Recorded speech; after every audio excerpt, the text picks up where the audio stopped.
But the big news coming out of last night was the surprise cameo appearance by John Cena, who came out in front of the crowd in Toronto, as he did at Money in the Bank last year in London, to make an announcement. It wasn't even really an announcement. It was basically teasing a future WrestleMania in London that they may or may not get. But this year he came out and it was more personal. He announced his retirement. More specifically, he announced his retirement tour. Although he said it was his retirement. The way he just kind of blurted it out, he made it sound like that was it. He was done. He had some kind of injury or illness and he was never going to be able to wrestle again. But no, he announced his retirement tour. And he talked about how he wanted to make the announcement here. Wanted to talk about Canada and Canadians and how he's been in WWE for over 2 decades. And one of the most impressive things is whether or not the business is hot like it is now or whether or not the business is cold. The Canadian fans can always be depended upon. The Canadian fans always show up. And they all built this to what it is today. Well, why now? It says like Money in the Bank. It's filled with opportunity. It said Raw next year makes history when it moves to Netflix, and he will be there. He said the 2025 Royal Rumble will be his last. The 2025 Elimination Chamber will be his last. And he's here to announce that in Las Vegas, WrestleMania 2025 will be his last WrestleMania in the ring. So that will be the last WrestleMania that he actually competes in. Now, he did clarify later on in the post-show press conference that he plans to work somewhere in the range of 30 to 40 dates all throughout 2025. So he's working from January all the way through December. This is not a situation where WrestleMania is going to be his retirement match. It will be his final WrestleMania match. But that is not the end of his run. He's going to take it all the way to the end of the year. Which is kind of an important point to clarify, because I think if you watch the actual promo on the show, you didn't come away with that. You came away with, okay, it's all over for him at WrestleMania. But you know, this was not completely unexpected. It was unexpected that it happened last night. But this was not completely unexpected because Cena, in a lot of his interviews that he has done, has openly talked about his career winding down, and he has talked about when he hits 50, he does not plan to still be wrestling anymore. So the way he talked about it was he'll probably go until he's around 50 and then he'll call it quits. And he's, I think, 47 right now, going on 48. So it was not expected that he would come out now and tell us exactly when he was going to be calling it quits. He was the face of this company for more than a decade. Longer than Hogan's run on top there.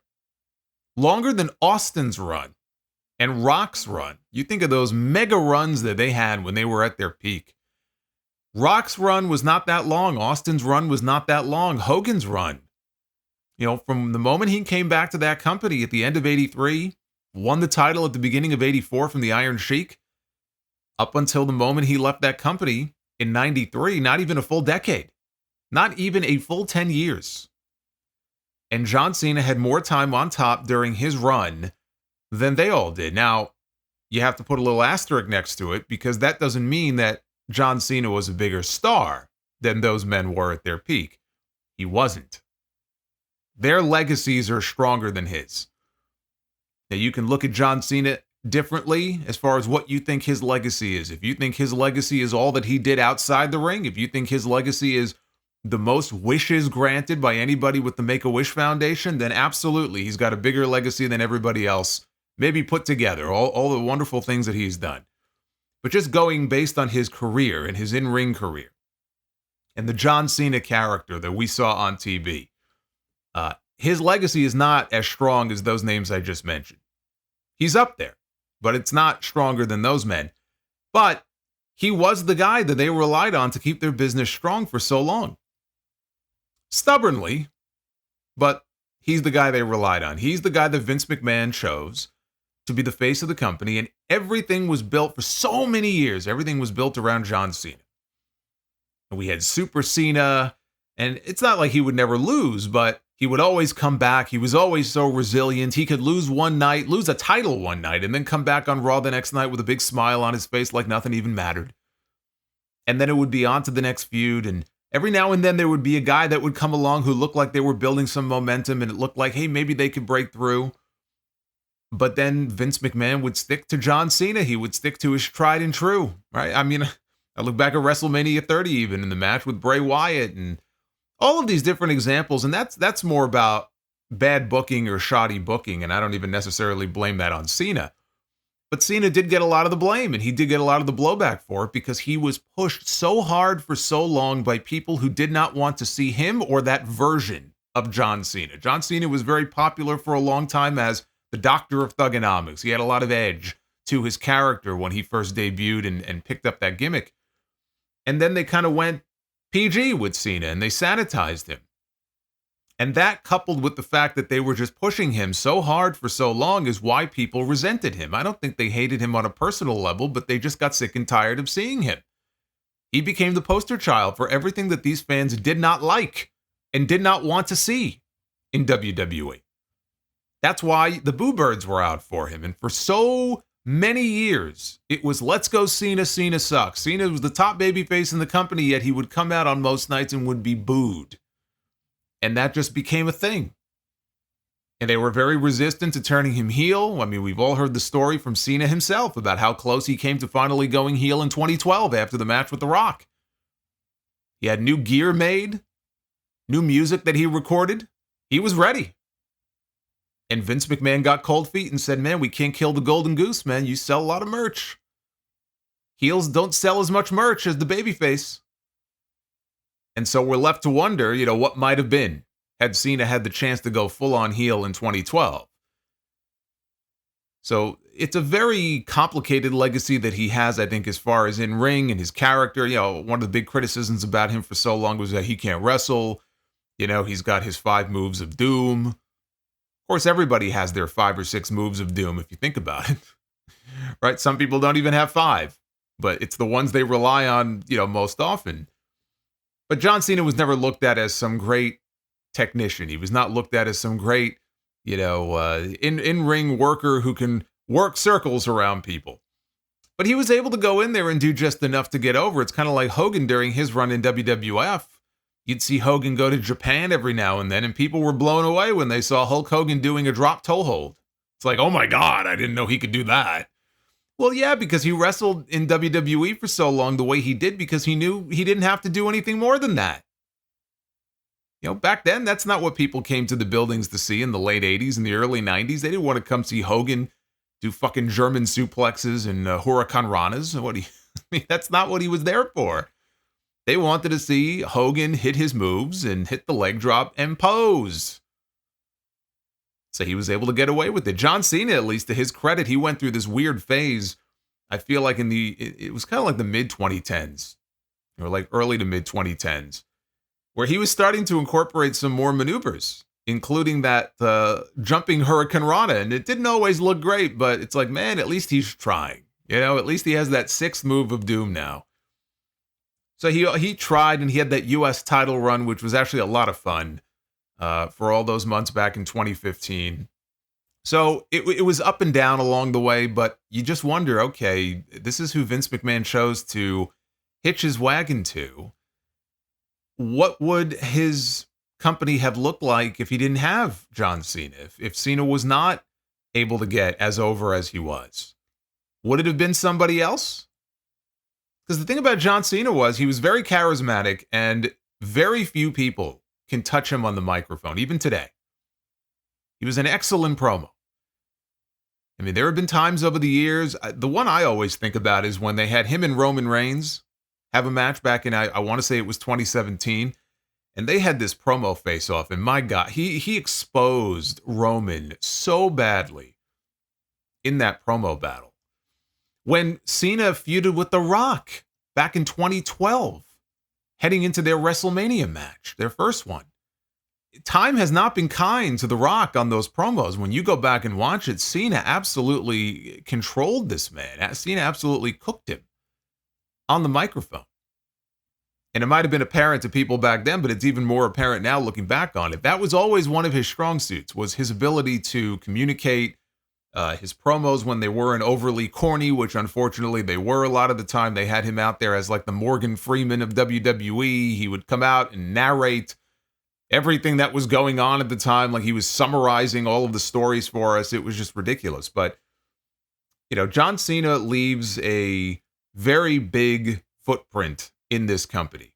And I know he is very well liked behind the scenes. He is very well respected. I think he has a lot of wisdom to impart on people in that company. He could be a great asset to them in that regard.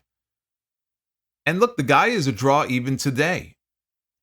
Because when he comes back, the last time he came back, there was a noticeable bump in business through ticket sales. John Cena is a draw. And John Cena is going to be a big draw for them on this retirement tour. They're going to do big business with this in 2025. So he's working as many as 40 dates next year, again, all year long. He said that he approached WWE with the idea of doing a retirement tour, and eventually it was agreed upon that now was the best time to do it. He didn't know it was going to happen now. So he may well have been okay with doing something like this when he was 49 or 50, but they said, how about now? And he was able to make it work. He said he was in no position to pick potential last opponents. That's not something he's going to lobby for or politic for. Somebody asked him if he would be a heel during this final run, and Cena said this would be his authentic self. People are going to see the real John Cena. And again, I wish people would just give up already on this whole heel turn thing. I mean, my God, it's 2024. We're talking about a John Cena retirement tour in 2025. It's not happening. You got to give it up. It's not happening.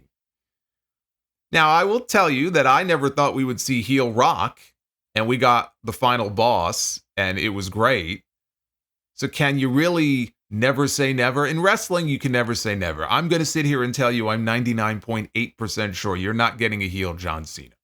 For a lot of different reasons. But if it was going to happen, they had their window and they missed it. And that's not what this final run is going to be about. This final run is not about John Cena suddenly turning heel and showing this vicious side of him that we've never seen before and healing on the fans. What would he even say to the fans? My God, every time he comes out now, the fans, they give him these rousing ovations. WWE, the announcers, Michael Cole, every time he comes out, calls him the GOAT. He's the greatest of all time. What is there for him to be angry about? He's had everything. He was on top for 15 years, basically. He's won 16 world championships. He's one of the biggest names in the history of this company. He's got a successful career in Hollywood. He's got a successful television show. In fact, he took a break this weekend from filming Peacemaker Season 2. They let him go so he could come to Toronto to do this. This man has everything that a person could ask for. There's no reason for him to go heel. He also said the jorts are going to be retired. And that's it. At the end of this run, you will not see him coming out in the hat and the jorts and the t-shirt. We're going to see him in a suit and tie as a fan from now on. No physicality, no bumps, no special referee spots. Of course, every wrestler says, when I'm done, I'm done. Not taking bumps. Do I think we'll see John Cena hit an attitude adjustment at some point? Of course we will. Of course we will. Even Undertaker has said, when I'm done, I'm done. And we've seen him hit choke slams here and there. Not as the Undertaker Deadman, though. He did say the Deadman character is done. We will never see him dress up on WWE television again as the Deadman. And he stayed true to his word so far. Every time we've seen him, it's been just as himself or, biker Undertaker. So we may not see John Cena in the jorts and t-shirt, but let's be honest here. John Cena is going to be 50 years old soon. Should he really be walking around wearing the hat and the jorts and the bright colored t-shirts? I think we can retire that. Now, there was a moment during the post-show press conference where John Pollock of Post Wrestling asked Cena, he said the name. I'm not talking about Joe Hendry. He mentioned Vince McMahon. And he asked Cena what Vince has meant to his career and how he has processed what has come out about him over the last couple of years. And Cena said that he would much rather talk about what's ahead of us than what's in the past. He gave the Paul Levesque answer. Now, look, when John Cena showed up at the post-show press conference, he made it very clear, like, I want you to hit me with whatever questions you got. Like, he overstayed his welcome where they were trying to kick him off so they could bring out Triple H and Punk and everybody else, and he just kept taking more and more questions. So if you are going to open yourself up to whatever questions people would like to ask of you, then you're going to get a question like that from, a real journalist every now and again. I know there's not too many of those usually at these things, but, Pollock asked about Vince, and he basically said to him, look, I've been honest with my opinion regarding that question elsewhere. You can probably dig it up and find it. I assume he's referring to his appearance on Howard Stern, where he had a not-so-great answer. It might have been his honest thoughts, but it was a not-so-great answer on the Vince McMahon stuff. And he basically said you can go dig it up from there. I'm not going to get into it here.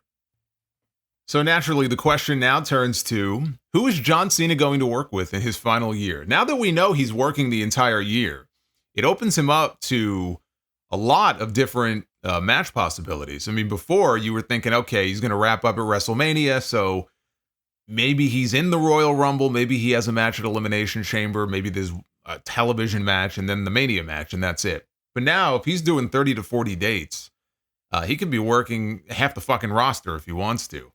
Somebody had an interesting suggestion on the stream last night when I was doing my review, and I actually really liked this idea. John Cena and CM Punk are forever linked. That Money in the Bank match in 2011 is one of the greatest matches in WWE history. In front of just the perfect crowd, it was the perfect atmosphere, the circumstances around that match, knowing that Punk, and by that night, I think he had signed his new deal, but he legitimately was on his way out of the company. He was leaving. And they got him to re-sign, and he won the title that night. And it was a game-changing night in the career of CM Punk.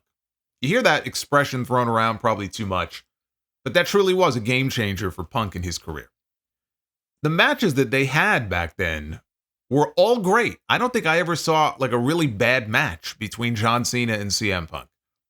Even their last match on Raw back in 2013 was an excellent match. That could have been, frankly, the WrestleMania main event that year. Or at least Punk should have been, I think, included in the match with Cena and Rock. It would have made for a better match, but they didn't do that.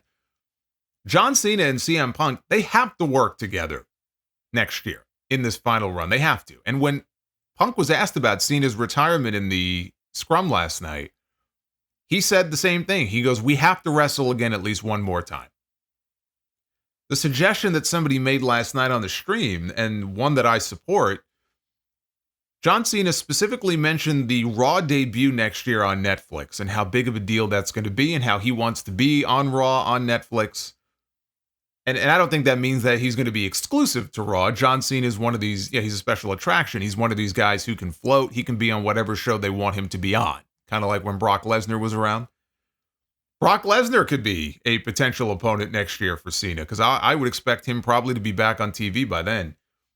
But the idea of doing John Cena against CM Punk on that very first Monday Night Raw on Netflix in January, I think would be a great idea. Now you might say, well, you can build the match to do that on a PLE during the year. Maybe you do it at Money in the Bank next year.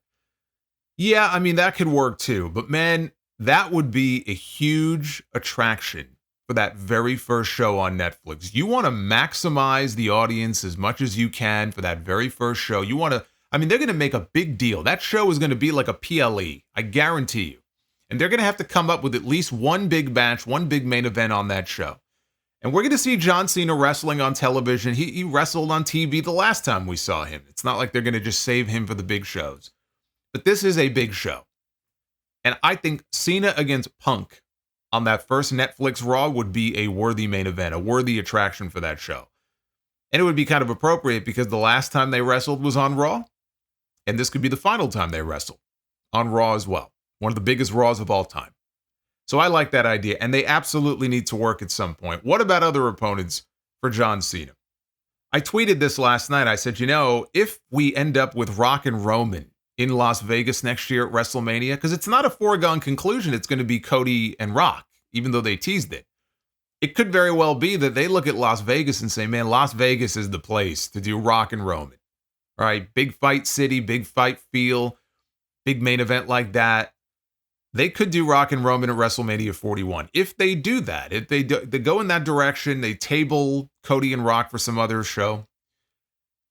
What about doing Cody Rhodes and John Cena at WrestleMania next year for the WWE Championship, assuming that Cody is still the champion at that point? I know it's a match that Cody would love to have. In fact, they were briefly on camera together on Raw once. I don't remember exactly when. I think it was last year.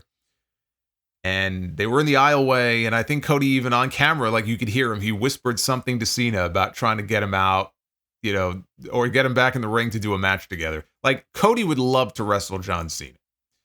And Cody has actually been very close to John Cena. Cena's given him some good advice. When Cody lost in the WrestleMania main event last year, he's talked about how, he was down about it because he thought he was going to probably walk out with the title, and then he didn't. And Cena gave him the advice and said, look, you have to act like the champion. You have to be the champion right now without the belt. So like he's given Cody some good advice, and Cody respects him, and it would be a big match. Now, if it was going to be for the WWE title, that leads into the question of, do you do the title chase? John Cena is one championship win away from setting the all-time record for most world titles in WWE history. Not wrestling history, but in WWE history. They go by 16. He's tied with Ric Flair. Now, Flair didn't win 16 world titles in WWE, but they credit him with 16 world titles in his career. Cena has won 16 in this company. He's already got the record as it is. 17 would be the record. He's this close. How do you not tell that story in his final year? Right? I mean, it's kind of impossible, I think, not to at least try to tell that story. If they do, does John Cena win the Royal Rumble next year? He said this is going to be his final Royal Rumble. Now, we're assuming he'll be in the Rumble match by him saying that. If he's in the Royal Rumble match, shouldn't he win? Because I don't necessarily need to see him win the Royal Rumble match, and he's already won it twice. But if they were going to tell that story, it could be a great story to tell. And winning the Rumble one last time, he could punch his ticket to the WrestleMania main event just by winning that. Of course, he could also be in the Rumble and lose, and then he could win the Elimination Chamber. He talked about that too. This is going to be my final Elimination Chamber in 2025. Maybe he wins the Chamber. And he punches his ticket that way, and you get Cena and Cody, Cena's last chance to walk out with a title, and it would be number 17. I think there's money in that chase. Cena is not the same in-ring performer he was even 5 years ago. I mean, I've seen him in the ring. He kind of looks washed. I mean, he does the basic stuff. I mean, he can work a very basic match, but that seems like that's all you're going to get out of him. So as a WrestleMania main event, it may not be the best match, but it's a hell of a story to tell. Him trying to go for that last world championship. Then there's Randy Orton. That's going to be the name naturally most people gravitate to, maybe other than Punk. You got to do John Cena and Randy Orton. My God, if I tell you my love-hate relationship with this John Cena, Randy Orton stuff, I've been doing this podcast for a very long time. And if you have stuck with me from day one, when I did my first show in 2007, the number of matches that John Cena and Randy Orton had in just the period of a few years, because they haven't wrestled, I don't even remember the last match they had. It might have been 2013. That was probably the last time they had a match against each other.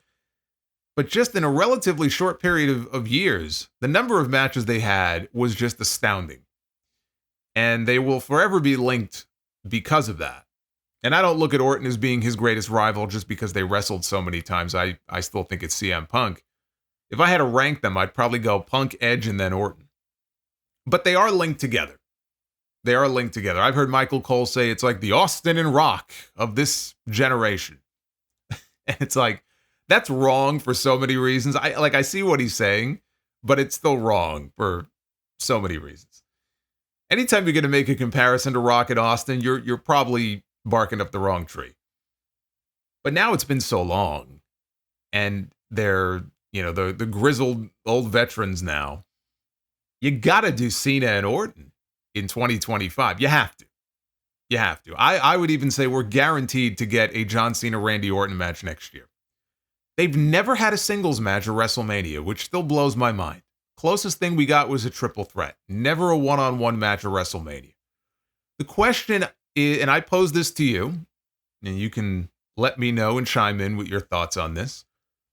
Is it better to do it at WrestleMania because it is a WrestleMania caliber attraction? And the fact they've never wrestled a singles match at WrestleMania. Do you do it at 41 in Las Vegas? Or do you save it for Cena's final match? Because WrestleMania is not going to be his final match. His final match will be in December. I don't know what show they're going to have in December that you could do it on, because you got to do it on a big show. Do you make it his retirement match? Or does Cena-Orton make more sense as a WrestleMania match, even if it's not his last? That's the question. I don't know. I kind of, I lean more towards WrestleMania with it, but I guess I could go either way. It all depends. I mean, look, my question is for Cena's final match, what's that going to look like? You got to make a big deal about that. Like, if he is adamant that this is it, like, I'm not coming back. Austin, right? He didn't wrestle for 19 years. Shawn Michaels was pretty adamant that he wasn't coming back until he did that one time in Saudi Arabia, but otherwise he stuck to his guns. You know, he retired in 2010. It took him 8 years to come out of retirement, but that's a long time. So let's trust that this is it for him. What do you do as an event? Like, how do you build this up? I honestly think you could do a live Netflix special. I know they got the deal with Peacock, but they also have the deal with Netflix. Why not build it up as like a live Netflix special? John Cena's final farewell. And you build that one really big final match for him, and you do a whole live Netflix special around it. I don't know if there's some exclusivity that they would have with Peacock that would not allow them to do anything other than Raw on Netflix. If so, then I guess they can't do it. But if they could, I think that's something that they should consider. Yeah, instead of just doing like a regular PLE, you build up a live Netflix special. You do John Cena against Randy Orton one last time. And then other opponents, I had 3 names I jotted down here. John Cena and Logan Paul, I think, is a match that they should do. I think they will do John Cena and Logan Paul. I think John Cena and AJ Styles, they had some great matches together. Some of John Cena's best matches were with AJ Styles. I think one more Cena Styles match, just like one more Cena Punk match, is something that a lot of people would like to see.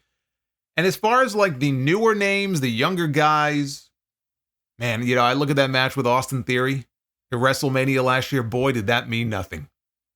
Like in hindsight, that meant absolutely nothing for the career of Austin Theory. He'll be able to say that I beat John Cena at WrestleMania and it won't mean a damn thing because they didn't follow up on it. It was such a waste of a spot for Cena looking back at it. I would hope that if they put him in the ring with another guy like a Braun Breaker or a Carmelo Hayes, that they can make it mean something this time. And I think Cena and Braun Breaker is a match that we'll probably end up seeing next year at some point. Those are the names that really jumped out at me. You know, Cody, Randy, Logan, AJ, Braun Breaker, Punk. Those are the big Cena matches that we need to get next year.